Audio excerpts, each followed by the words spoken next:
mot d'ordre, pacte vert. Avec ce concept, l'UE veut réduire de 50% l'utilisation des produits phytosanitaires d'ici à 2030. Parallèlement, le grand public s'intéresse de plus en plus à l'agriculture, en particulier dans le domaine de la gestion des ressources. Grâce au contrôle de section John Deere, notre contrôle automatique des sections des équipements, nous y contribuons d'ores et déjà énormément. Sonia, peux-tu nous expliquer tout ça plus en détail ?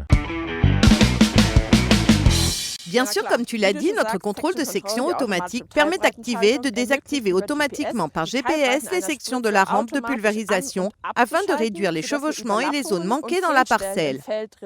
On peut l'activer sur toutes les consoles John Deere, universelles ou intégrées, et bien sûr, il faut un pulvérisateur pour la protection des cultures. L'idéal est d'utiliser un de nos pulvérisateurs John Deere. Évidemment, les résultats sont optimaux si on utilise nos fonctions haut de gamme Power Spray et de contrôle individuel des bus.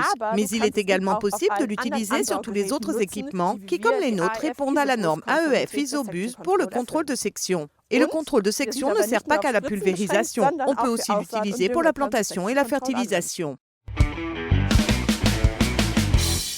C'est génial, d'autant plus qu'aujourd'hui, nous pouvons déjà contrôler jusqu'à 255 sections différentes. Mais Sonia, quel est selon toi le principal avantage ? Le plus gros avantage résulte principalement de la réduction des zones de chevauchement. Cela signifie également que nous pouvons garantir que nos cultures ne reçoivent réellement que ce qu'elles sont censées recevoir, ni plus ni moins. Le tout se traduit enfin par un avantage financier pour l'agriculteur, car il est possible d'économiser jusqu'à 6% de produits phytosanitaires grâce à la réduction des chevauchements et au degré de précision élevé au niveau des bordures.